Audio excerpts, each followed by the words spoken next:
தனது மகனுக்கு நடந்தது போல வேறு யாருக்கும் நடக்கக்கூடாது என்றும், ஒரு சாதாரண புகாரை முழுமையாக விசாரிக்காமல் தனது மகனை அடித்து கொலை செய்துவிட்டார்கள் என்றும் அஜித்குமாரின் தாய் மாலதி தெரிவித்துள்ளார். விசாரணை முடிந்து வந்த அவரிடம் எமது செய்தியாளர் சல்மா நடத்திய நேர்காணலை தற்போது காணலாம்.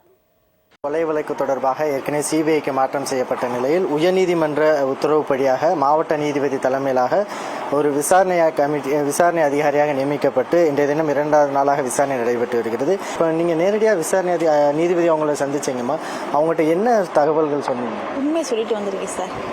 இந்த மாதிரி பையன் இன்னொரு வேலைக்கு போன அந்த மாதிரிலாம் கேட்டாங்க, சொல்லிட்டு வந்திருக்கேன் சார். அந்த கோயிலில் பின்னால் வச்சு அடித்தாங்கன்ட்டு எல்லாரும் பார்த்ததை அவங்ககிட்ட சொன்னாங்க. அப்போ அது அவர் இறந்ததை பற்றியான ஏதாவது தகவல் சொன்னாங்களா, இல்லை ஹாஸ்பிட்டல் கூட்டு? இல்லை எனக்கு அதெல்லாம் எதுவுமே தெரியாது சார். என் பையன் சின்ன பையன் வந்து தான் சார் சொன்னேன். அம்மா அன்னை வந்து சரியாக இருக்க மாட்டாமா அப்படின்னு சொன்னான். அப்புறம் நான் சொந்தக்காரெலாம் வந்து பார்த்து பேசிட்டு சரி அப்போ இறந்துட்டான் போலன்னு சொல்லி அப்புறம் வந்து ஸ்டேஷன் போனோம் சார். பெரிய நீங்கள் உங்களோட மகனை இழந்தது பெரிய ஒரு இழப்பாக இருக்குது. இப்போது இதே மாதிரியான நிறைய தாய்மார்கள் இன்னுமே அந்த மாதிரியான விசாரணைன்ற பேரில் தொடர்ந்து கொடுமைப்படுத்தப்படுது.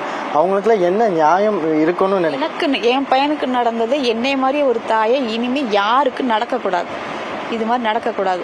ஒரு கஷ்டப்பட்டு வளர்த்து 30 வயசுல வளர்த்து ஒரு கல்யாணம் பண்ண போகிற வயசுல வந்து கொடூரமாக நல்லா விசாரிக்காமல் இவ்வளோ தூரம் கொண்டு போய் பணமாக கொடுக்கறது ரொம்ப கொடூரம். எனக்கு நடந்து யாருக்கும் இனிமேல் நடக்கக்கூடாது. என் பிள்ளைக்கு நடந்து என்னை மாதிரி ஒரு தாய்க்கு நீ அந்த இழப்பு இருக்கக்கூடாது. அந்த சொன்னேன்.